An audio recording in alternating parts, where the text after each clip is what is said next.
Now, unconfirmed reports reaching Joy News indicate 6 black migrants have been killed, buildings and vehicles burned to ashes, and shops looted in what is believed to be a xenophobic attack in South Africa. The incident is reported to have begun last night with massive attacks on blacks there or earlier sometime this week. Let's cross over and get the latest on the developing story. We are joined on Skype by a Ghanaian journalist working in South Africa, Yakubu Moro. Thank you so much for your time this morning.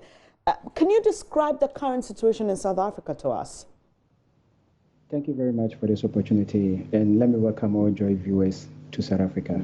The current situation is a bit tense, even though we do have a lot of securities, mostly police who are patrolling the environment, but it's still volatile. You can't predict because the whole thing is out of control. The cops were supposed to take initial step the very moment we got a threat. This is a situation where we find ourselves in which the securities never took the warnings. They never took it serious. We do have various aspects of securities, the intelligence, etc., military, all involved, but then none of them took it upon themselves to fight and maybe probably find an amicable solution in reaching a peaceful agreement with organizers of this protest. So as of now, you find securities, mostly police across the country, but then the crime is still ongoing.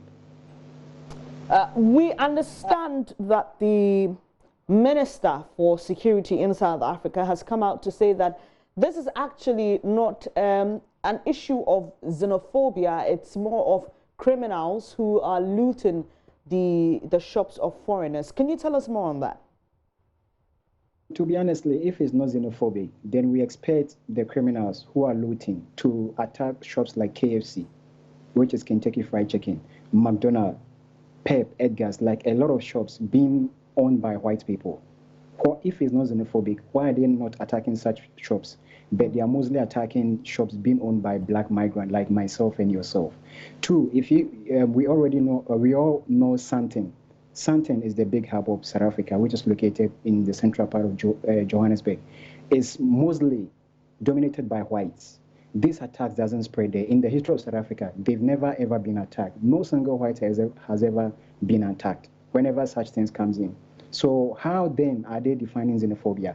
If it's something being done by local blacks against blacks from even neighboring countries, Zimbabwe, Lesotho, Mozambique, etc., who are even supplying them with a lot of resources. You understand? So the government is just trying every means to cover it, make it sound like it's a criminal element that is ongoing. Sure. And the worst part, the police has already arrested almost 120 people. All these people, believe you me, tomorrow you see them walking freely on the street.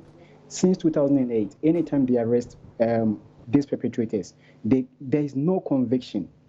We've never heard that maybe they were prosecuted to court and then this was the final sanction of verdict. Nothing of that sort happens. So at the end of the day, we see it to be in a legal way which the government has allowed the citizens to use to loot from us. Yakubu, at the end of the day, they don't even give us any compensation. All those who lost their property. All right, we understand that this is a seasonal thing. It comes and goes, and we've had reports on it. And I think about 2 years ago, there was a major report on xenophobic attacks, which led to the killing of many. Now, we understand, news just coming in is that various African countries, governments of various African countries have released statements urging their citizens to take caution. Ethiopia, for example, has asked all its citizens who own shops in South Africa not to open their shops. Zambia, for example, has asked all their transport owners not to drive into South Africa or to hold on until the security situation is dealt with. Nigeria, which has most of its citizens affected by this, has also released statements on this. Have you heard from the Ghanaian embassy in South Africa? Are they saying anything? The Ghana High Commission or the Ghana embassy we have in South Africa, I would honestly describe it as the most laziest embassy we do have in this country. One, anytime there is such things, they are the last person to come out to give us a warning. And that warning even comes in when the situation has already been escalated. Like, you don't even have any point to rush to. Zambia High Commissioners you narrated, they came out a week ago to issue warning to its citizens. But the Ghana High Commission, we only got unverified or fake letter streaming on social media, perpetuating to be from the ambassador, which doesn't even have a letterhead. It's only the coat of arms of Ghana which is on that message. And then it doesn't even have a signature. Either it's from the security, the cleaners, or the ambassador himself. Only last night, before we went to bed, we got hold of a video footage, which is 100% coming from the ambassador, advising us to be very careful wherever we find ourselves. But then this incident happens on Sunday, and the warning only came. The advice from our ambassador came only yesterday night, which is Monday. So it was better he didn't even say anything concerning this than to come late. The crime has so you're saying the attacks began on Sunday. Are you talking about the Sunday that began this week or the previous one? This week. The previous one, the attack began, but the police were able to control it. And then the people were already propagating that on the 2nd of September, a massive one is coming, which is nationwide. So this, on the 2nd of September, which is yesterday, Monday, we never had any warning or any message from our ambassador until yesterday night. But the Zambian High Commissioner, Nigeria High Commission, etc., they all came in last week issuing warnings to its citizens. Ghana, I don't know, in any situation, we find ourselves to be the last person. So mostly, we have to involve ourselves with Nigerians, Zambians, etc. So whenever they receive such messages, then we take advice from it instead of waiting for a message from our ambassador. Yakubu, explain to us if you know of any reasons given by these South Africans for why they are attacking foreigners or foreign-owned businesses. First of all, it is not all South Africans who are involved in these criminal activities or xenophobic acts. It is the selected few, and those few has been able to overpower even the entire nation. As of now, even we don't know what the president is doing or saying concerning what is ongoing. So secondly, the main concern of these people is that we migrant or black Africans from other countries, we've taken over the jobs in this country. There is a quota or percentage of the number of foreigners who will be able to employ in a single company as compared to the locals. But then their frustration is that every company in South Africa should have only South African workers. If you are working here and you don't have South Africa citizenship, which is the ID, meaning you are not qualified to work in that company. That is what they are assuming on what they expect the government to do. Like all of us, we should be jobless. They should be the first priority, which we do understand. We can't compare ourselves to them. But they expect the government to chase all of us away.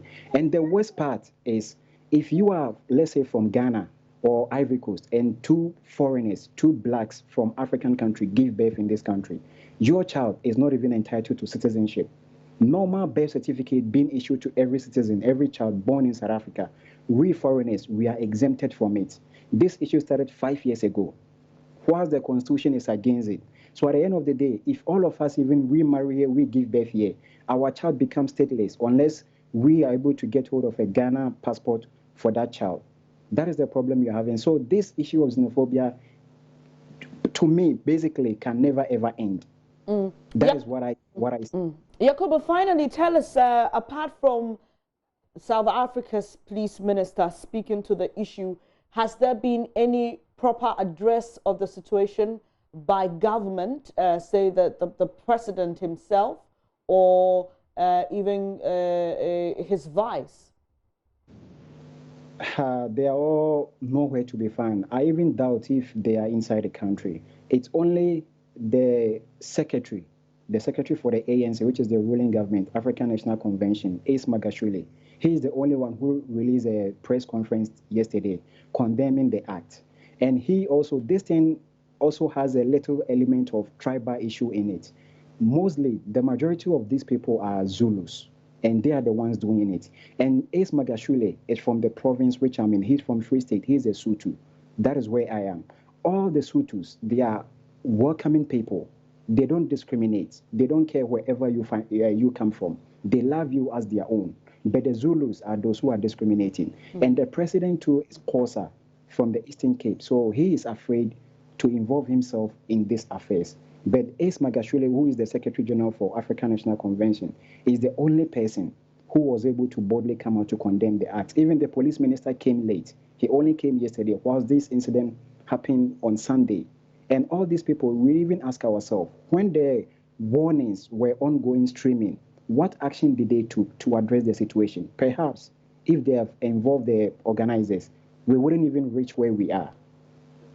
Thank you very much for your time, Yakubu Moro. Do stay safe. Yakubu Moro is a Ghanaian journalist in South Africa, giving us some updates on xenophobic attacks that occurred on Sunday.